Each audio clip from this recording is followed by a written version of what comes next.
de vous voir si nombreux aujourd'hui. Les Passeurs, c'est un projet qui a vu le jour en 2020. C'est un collectif éclectique de gens qui sont rassemblés autour d'une envie commune. On a tous un lien plus ou moins lointain et plus ou moins émotionnel avec la montagne. Qu'est-ce qu'on va faire ensemble aujourd'hui ? On ne sait pas encore exactement. Et c'est ça qui est intéressant dans le design fiction, c'est qu'en fait, c'est à la fois intéressant, à la fois super flippant, c'est qu'en fait, il faut faire confiance au process. On va essayer, en une journée, d'aller produire des scénarios et d'aller parler de futurs plus ou moins désirables. Surtout, de créer ensemble. Et c'est vraiment de l'intelligence collective qu'on va aller chercher. Vous voyez, on est 60. On a vraiment rassemblé des profils qui n'ont rien à voir les uns avec les autres.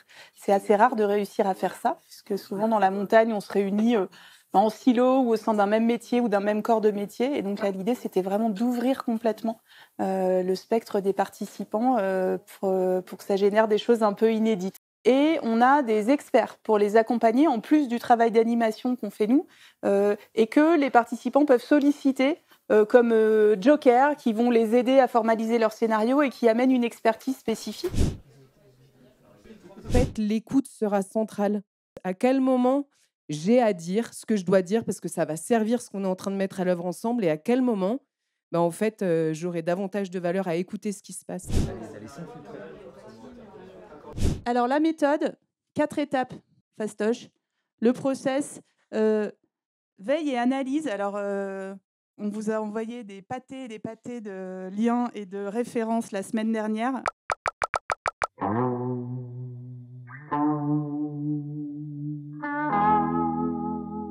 J'appelle ça faire ses devoirs. C'est qu'en fait, pour être bon en création de design fiction, il faut avoir fait ses devoirs. C'est-à-dire qu'il faut avoir étudié, lu ce qui se passait, être un peu au courant. Ensuite, imagination. Et là, on est vraiment imagination / idéation. C'est-à-dire qu'à partir de signaux forts et faibles, on va en choisir un certain nombre qui nous parlent. Et on va dire, OK, à partir de ces signaux-là, qu'est-ce qui pourrait se passer demain ? Donc l'idée, c'était de ne plus voir la montagne comme un terrain de jeu, mais bien comme un terrain de vie. Il n'y a pas de mauvaise réponse dans un design fiction. On imagine qu'à un moment donné, il y aura un sujet de forte tension sur les sujets de l'eau notamment. Et à partir de ces événements déclencheurs, on va imaginer des nouvelles trames temporelles. C'est-à-dire qu'on va faire bifurquer des futurs. Et c'est à partir de ces futurs qu'on va bifurquer qu'on va passer en mode plutôt prototypage. C'est-à-dire qu'on aura, en fait, en fin de cette étape-là, on va voir ce qu'on peut appeler des embryons, des germes. À l'EMU, on appelle ça des germes de futurs. Et à partir de ça, on va prototyper, c'est-à-dire qu'on va écrire des scénarios. Donc, on va créer les mondes dans lesquels se passent ces événements. Et surtout, on va concevoir des objets qui vont permettre en fait, au reste de l'audience de se projeter dans ces futurs. En fait, il faut faire vraiment confiance à la méthodo qui, sous couvert de bordel, est en fait hyper cadrée, mais qui se fait dans le bordel. Et donc, c'est les allers-retours entre avoir une structure, des choses qui sont très timées, des ateliers, des consignes qui sont très précises, et à la fois réussir à libérer quand même la créativité des participants et des gens, et le fait qu'on va rebondir sur ce que dit quelqu'un, on va co-créer, etc. Vous avez 15 minutes en 1, 2, 3, 4 groupes, en gros, on vous laisse vous répartir. Et il faut un rapporteur par groupe qui vient, du coup, après, dans les 10 dernières minutes, partager ce bestiaire-là. Moi, j'ai besoin de place. Ok, habiter les ruines. On passe vraiment par des phases où tout est vraiment très posé, puis d'un coup, ça part en vrille. Et hop, on resserre, on reformalise et on repart de nouveau dans de la création. Donc, c'est vraiment, voilà, ça fait un peu comme ça. On produit en parallèle une petite gazette en live. Donc, ce soir, on repartira tous avec un journal qui donnera un petit peu un rendu de ce qu'on aura vécu aujourd'hui. Et j'ai hâte de voir ce qui sortira à la fin de la journée.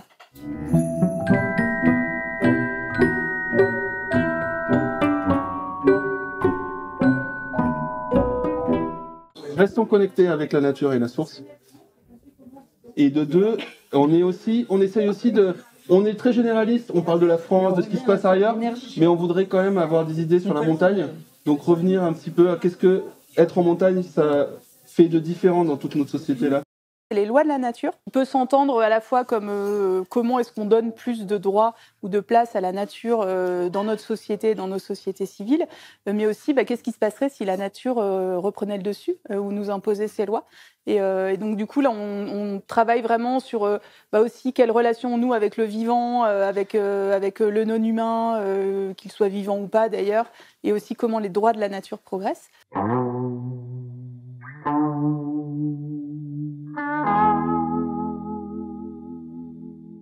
si on revient à l'échelle d'un territoire de montagne, par exemple, est-ce qu'on n'est pas en train de vivre un truc comme ça aussi?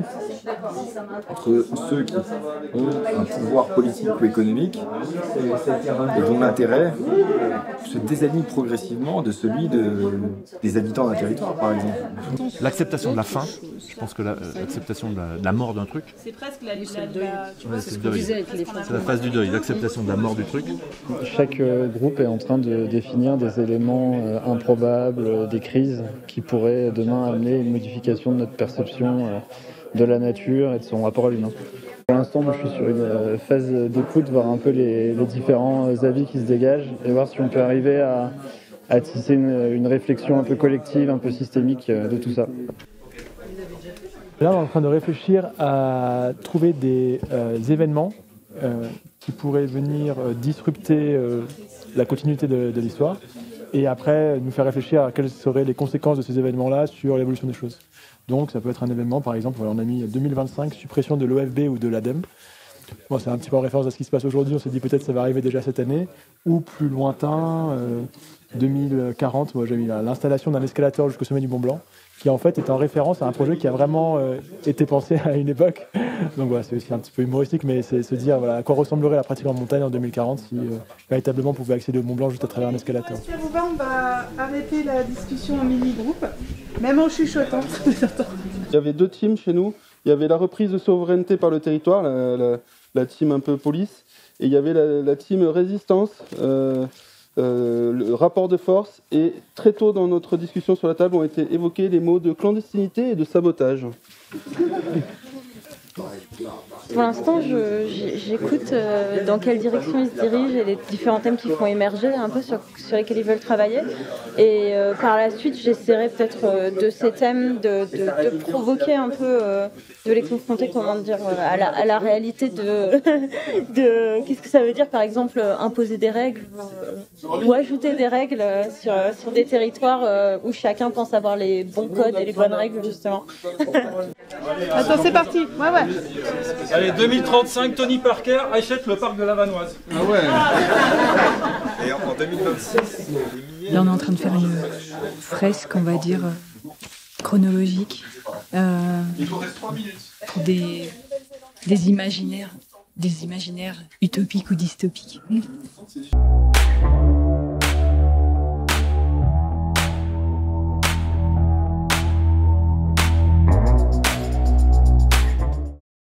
On demande un lieu, qu'est-ce qu'ils viennent y faire, quoi. Moi, je prendrais au contraire le télésiège écroulé, quoi. Ouais, c'est le pylône, enfin en fait le pylône qui n'existe plus, la ruine de la civilisation d'avant. Sauf que c'est des fantômes des glaciers qui nous accompagnent pour le monde d'après aussi, ils nous portent. En tout cas, dans la moraine de la mer de glace, il y aura les ruines de la télécabine qui vient d'être construite. Donc il y a aussi il y a la trace de l'humanité, quoi. Passage, il y a 3 artefacts qui sont interconnectés et qui peuvent raconter la même histoire aussi. Donc quand vous racontez votre histoire, ça file quand même relativement droit. On retient un élément. C'est très religieux pour les coups. Les trois sont très religieux. Mais la nature, c'est spirituel. Hein. Ouais. Aujourd'hui, mon rôle, c'est d'être experte sur la partie image et mise en récit. Aider les groupes, en fait, à mettre en image et à mettre en visuel les choses qu'ils sont en train d'imaginer. Voilà, on connaît l'importance notamment pour la projection des images, la force que ça a pour véhiculer des messages aussi. Donc aujourd'hui, j'ai vraiment cette fonction-là. Je vais juste aider les groupes à inventer des histoires qui font du sens, qui font qu'on peut se projeter. On a su décoder le langage des baleines, qui télécharge l'appli. Ouais. Je peux imaginer que les gens qui vont écouter, ils n'ont même pas lu ça. Ça peut être un défi. Ils n'ont même pas lu votre... Non, ils l'ont pas lu. Donc en fait, vous devez quand même les replonger dans le monde. Ça peut être de présenter justement ce scénario en disant je ouvre l'application, je viens scanner, je sais pas, une plante, un animal, voilà l'interaction qui se passe pour lui, pour moi, et ainsi de suite pour faire tout le parcours et vraiment montrer le fonctionnement de cette app. Un petit casque qui se connecte au jack pour pouvoir poser par exemple le casque sur le champignon et sur le cerf ou sur la baleine. On est en train de prototyper en fait des artefacts de notre scénario. Donc il faut qu'on trouve à faire une appli de téléphone assez kitsch. On a décidé qu'il y aurait une grosse antenne Il faut qu'on trouve un masque de chaman pour représenter Elon Musquet, mais aussi un clan de chanterelles chartrousines. Voilà. Donc là, on a 1 heure pour prototyper des objets pour rendre vivant notre scénario. Et surtout, il va falloir faire une mise en scène. Donc il y a un autre groupe qui fait une mise en scène. Et il y a une mise en débat après cette mise en scène de scénario qui nous permettra de réfléchir à est-ce que ce futur est désirable ou pas.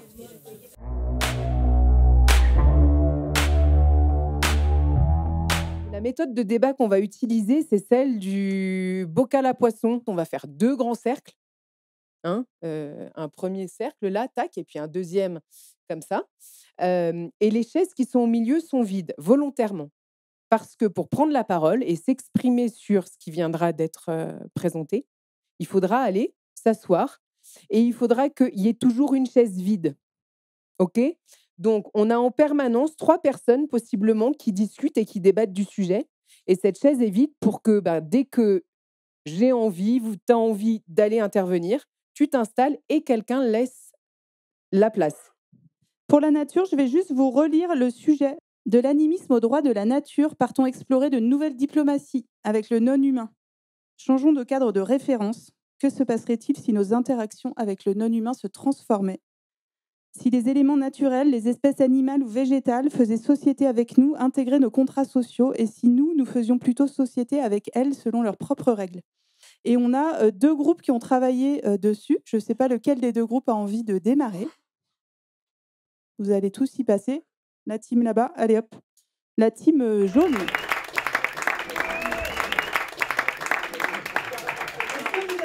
Le retour des sourcières.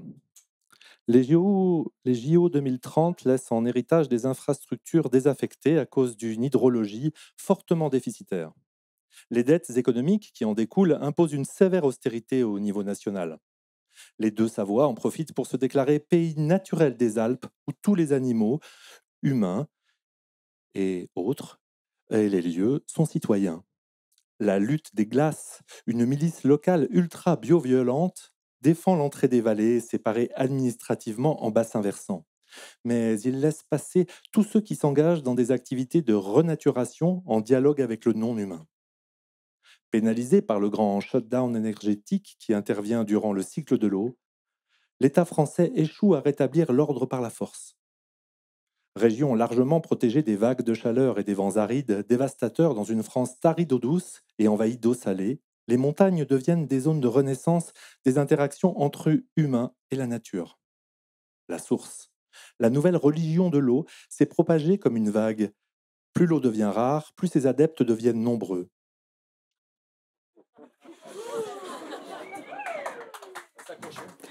Le monde a changé. Nous sommes dans la moraine. Nous sommes dans Morena. Nous sommes les sourcières et les sourciers. Ici gît le fantôme du glacier, notre ancêtre. Ici renaît la vie spirituelle, notre futur. Écoutez le son du vent qui nous parle. Nous le comprenons. Regardez les aigles, les choucas qui nous protègent. Sentez la douce odeur de la renoncule des glaciers. La glace a disparu. L'eau coule. Elle revient parfois sous forme de pluie. Messieurs, dames, joignez vos mains, s'il vous plaît, sur votre diamant intérieur. Voici le temps pour célébrer l'arrivée de l'eau qui coule sur la pente. Se mettre à l'abri pour préserver la vie à chaque occurrence de la première pluie. Nous rassemblons en ce lieu tous les représentants des rivières, hameaux et de nos espèces clés de voûte, alliés non humains et milieux. Entendons leurs nouvelles. Sous l'arbitrage de vos sourcières, voici le moment du Saint-Troc. Échanger patates et cobalt pour subsister avec la source. Dehors, transforme la moraine, sème la vie, plante son règne.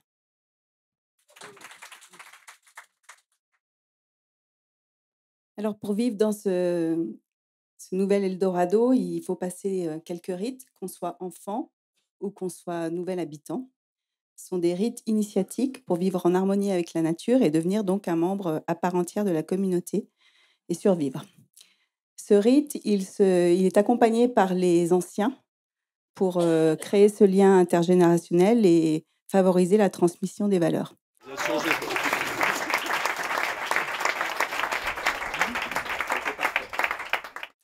Nous sommes en 2042. Élan Musquet, néo-chaman des Ouches, est le premier médiateur officiel entre les humains et le Mont Blanc. Et c'est en montagne que sont réapparues les pratiques chamaniques visant à se relier aux autres espèces spirituellement, énergétiquement et même magiquement. Lieu de relance, de reliance privilégié aux éléments, nos sommets et nos vallées garderaient de nombreuses traces de savoirs ancestraux. Ils ne demandaient qu'à être réactivés. Et dès lors, nous n'avions plus besoin d'intermédiaires technologiques. Tout fonctionnait. Il ne restait plus qu'à tuer le créateur lors de la Chartreuse Terminorum. La première attaque conjointe des hommes et des champignons contre un data center d'Amazon, par un étouffement au mycélium, fut orchestrée par une coalition entre les habitants de Saint-Pierre-de-Chartreuse et le fameux réseau de chanterelles chartrousines.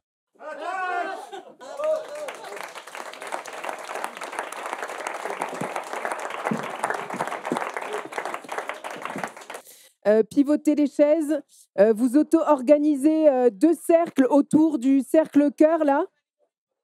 Déjà, bravo, c'est hyper impressionnant, parce qu'en plus, on était avec vous, et en tout cas, moi, je me demandais vraiment où ça allait. Ça me questionne, moi, cette idée d'utiliser la prise de judo de Benjamin, là, sur utiliser l'IA pour contrer le monde, pour après s'en défaire. Est-ce que c'est pas... Enfin, je trouverais ça génial, mais est-ce que c'est pas un piège mortel aussi? Revenons à la source. L'intelligence artificielle n'est qu'un médium. C'est une technologie. Aujourd'hui, on a découvert le rayon X qui est létal à très haute dose. Mais à petite dose, il sauve combien de vies du cancer? Moi, il y a quelque chose que je trouve très intéressant, en fait, c'est qu'on entretient dans cette manière de construire des scénarios qui nous déconnectent complètement de nos sources énergétiques et de notre technologie, qu'on y entre quand même par une entrée technologique et très positiviste, et du coup très biaisée dans notre rapport nature-culture et dualité humain-non humain. Voilà, c'était juste pour reposer un peu la base de ce qui a créé ce scénario. C'est vrai que bon, je me fais juste là un petit peu la voix des personnes avec lesquelles je travaille justement sur ces sujets, et qui sont des gens, comme je vous disais, qui sont dans le Valais, qui sont dans le monde agropastoral, qui ont aussi un pied dans le tourisme, l'alpinisme, etc. En fait, autrefois, le rapport à la spiritualité, c'était quelque chose que je savais complètement expliquer.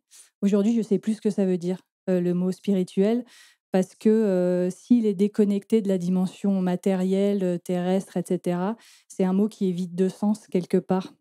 Et quand j'observe ces populations, ces communautés qui vivent de façon très terre-à-terre, pragmatique, ils s'occupent des animaux, ils ramassent le fumier tous les jours, etc. On est dans quelque chose de très besogneux, de très humble et tout ça.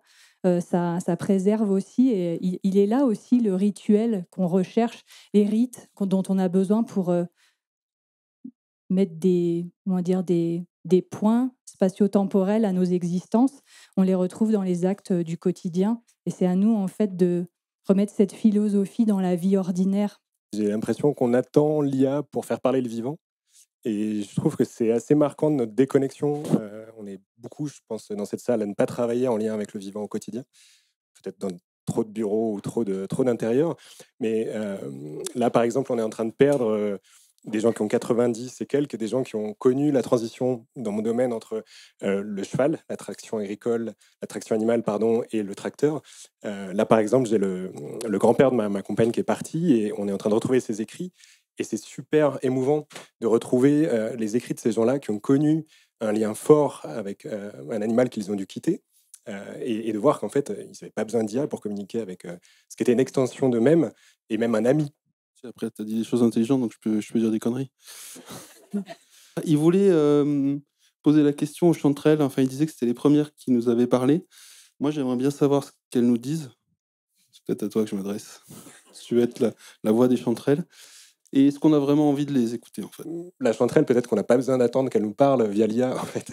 La chanterelle, ça peut être un bio-indicateur, comme plein de choses, qui peuvent te dire plein de trucs. Pourquoi est-ce qu'il y a une poussée de chanterelles cette année?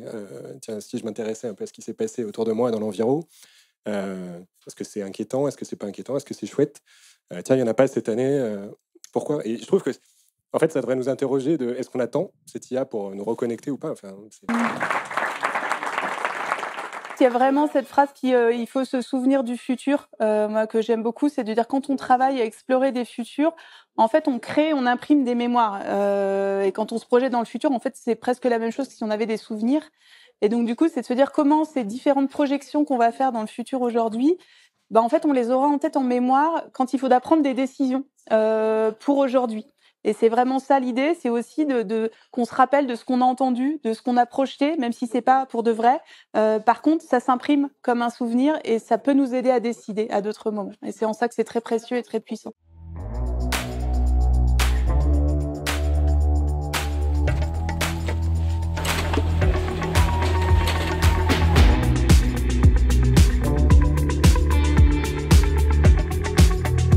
On vient collectivement de produire ça.